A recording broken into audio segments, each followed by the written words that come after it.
Me mo akwaba eba tuma GH.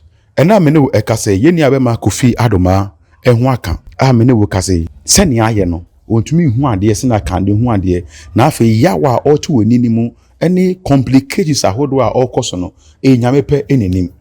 Now na manfo ewo atweye musa nkombeti doma hene enka. Ena me ne wo kase doma hene abekasa wo kire mu se enye onu no tutu onu na as a matter of fact Kofi Adoma ho sensem nyina no propaganda. Anytime Adoma for benya animonyam hye no na obonefo no so afa kwan bi so de nimguase ana di seye abromo. Doma hene kasa ya ma otumfo kra edin be mu bi ene ho galamse ho sensem. Okasa wieye no yase peni dware a na nsu asa.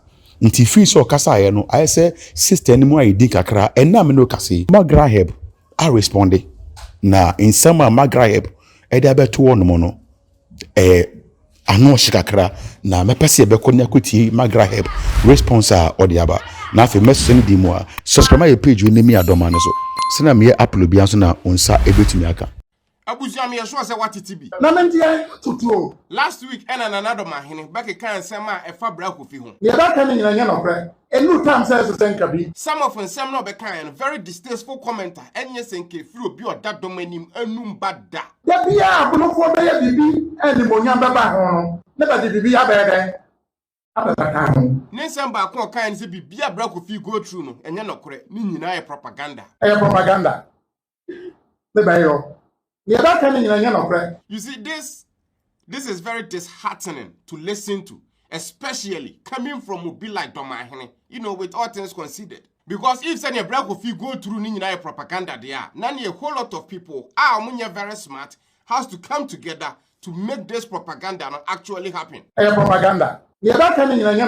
One of those people bear black Kofi Nankasa, and so I propaganda agenda yeba beseti no se meti asese e be shutu mi wo manim I ba affect my life till I die. Second person be ba bra Kofi enam se na na bene turuba oni hwe de na bra boye nti so tim convince you no ani kunu se da bi propaganda bi ba be koso nti no kɔ na yen shutu wo wanim wote ase wanwene ne mma ho wanwene se oye maame wanwene se oye yere wanwene se bra Kofi fra busuam nti na yesa na abene turuba so no so te ase sa na fe de ko shutu ni kunu wananim because say ye de ba be sete propaganda propaganda ye ba kan nyina nya no pre obviously me so meka propaganda ne ho because me ni hwe de me time ye na mpese me waste me am time ne wo a wo hwe me videos wo so wo time nti no ese me nyanto boase na me kire kirem say no propaganda ni besi no na me so me wo ho se na be ya ba be kire kirem a kire say ni ne course ena nya ya me ensan ko a na nasuma hene so ka ho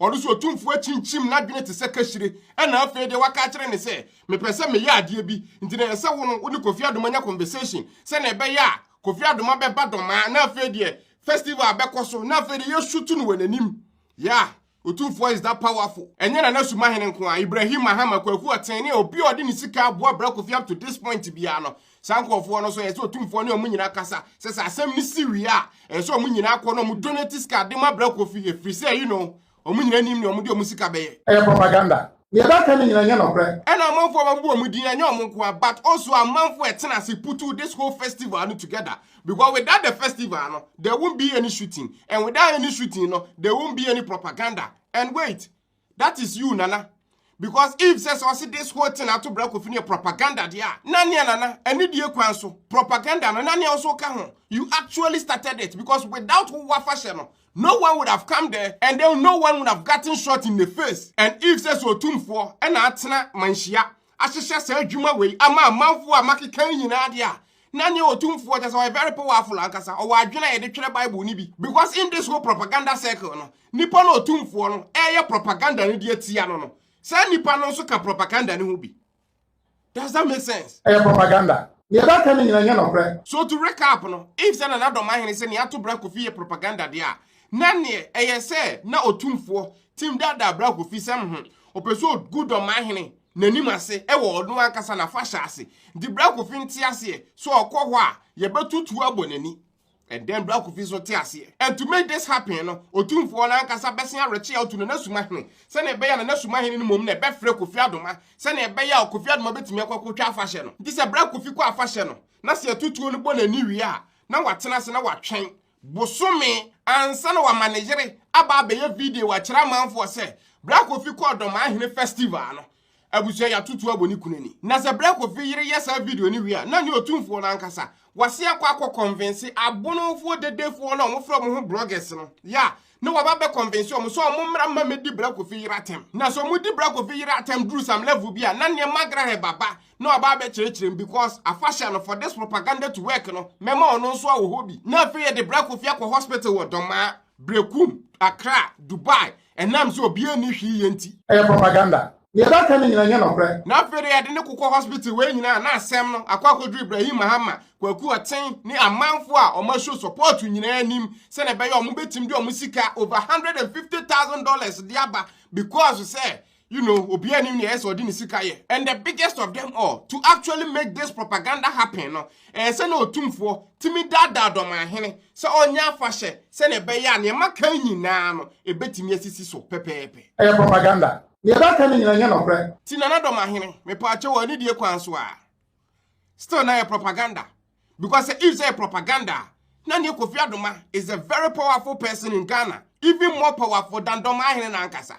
Why am I saying that? Because if this is the whole Ghana, Asante Fodo do e Ghana nyina otumfo ntimi anhwehwem anyobia se men konkofa bununi baako a obi anim so ye bununi Kofi Adoma nwanwani na memfa ne nkodoma ma de we nkonkoto no na owie a matim de na set agenda e de agu Doma Ahene ni mase we propaganda ye ba kan nyina nya no pre because if that is the case yana ne Kofi Adoma is a very powerful man in Ghana because apparently he is the only one to pull this propaganda off. Now let's take this a step further.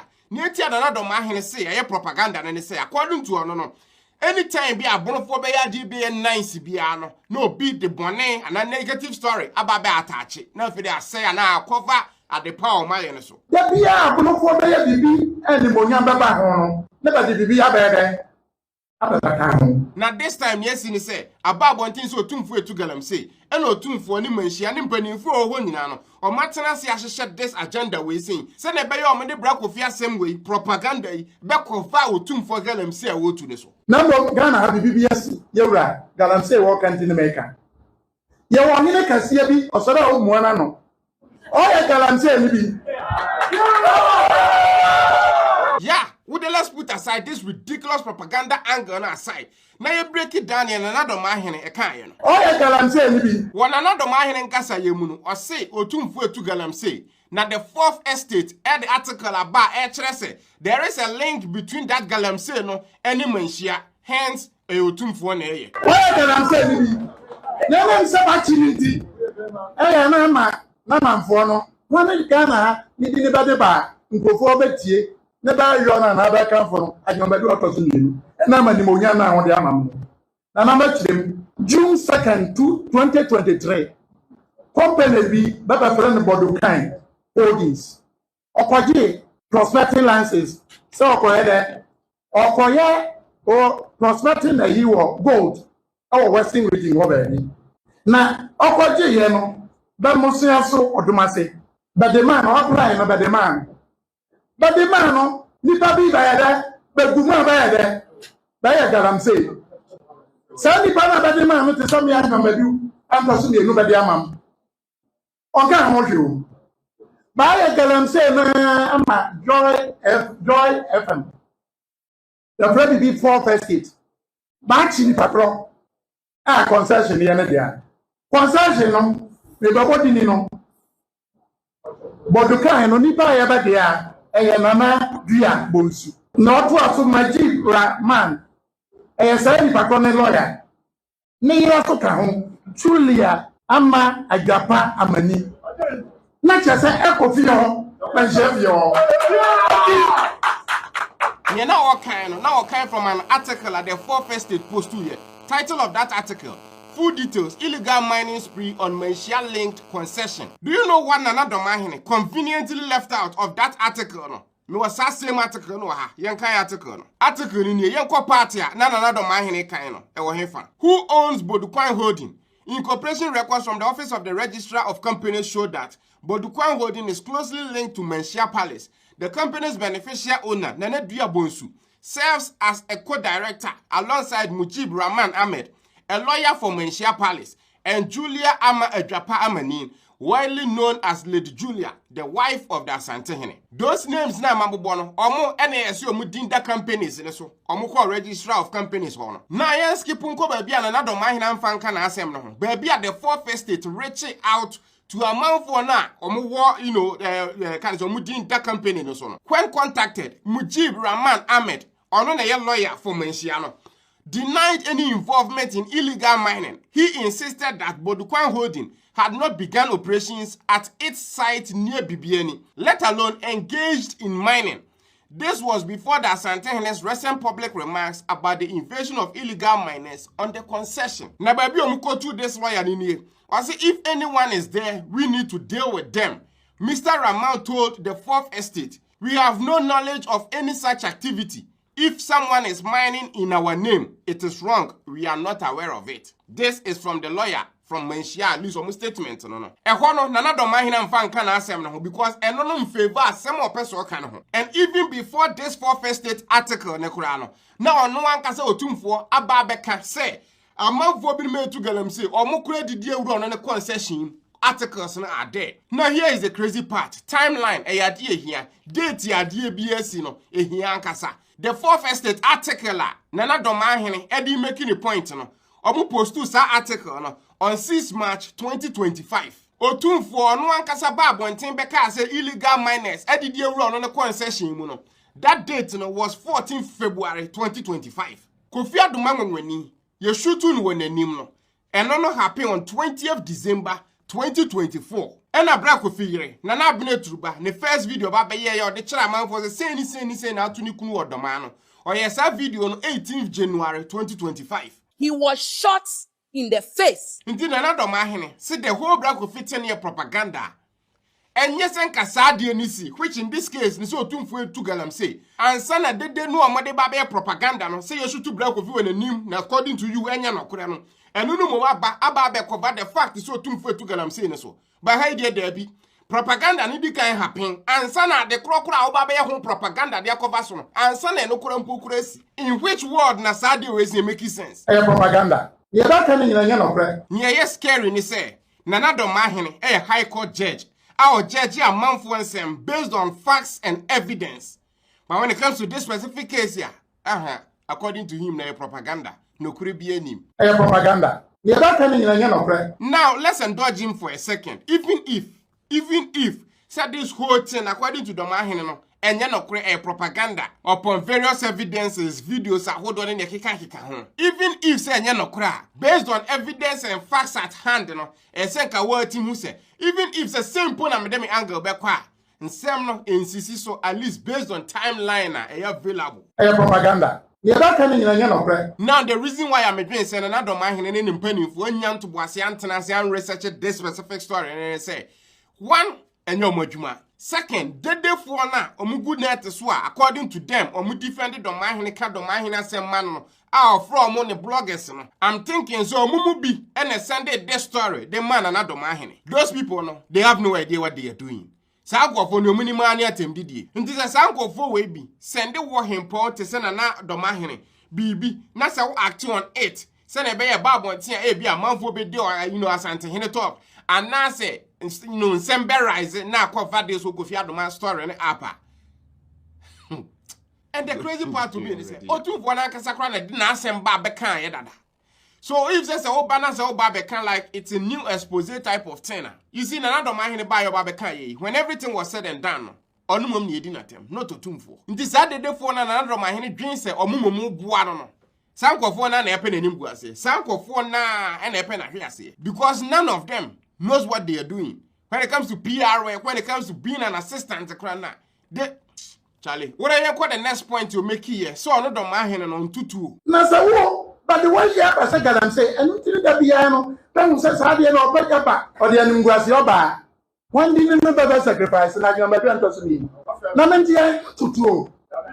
And after he said that, to a room full of a handful, any penny for no, you could hear say a man for a bomb in some.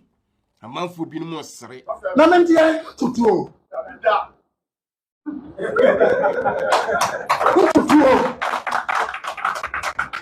And these are the same people almost a Bra Kofi omo this year. Na mentie tutuo. But nane no kure untutuo. By that same logic no. Otumfo so ntugalam say. So why are you talking about him? By that same logic no. Wo do man hene so wonye newscaster, wonye journalist. Nti die nti a woken kan galam say article achira manfo. By that same logic no.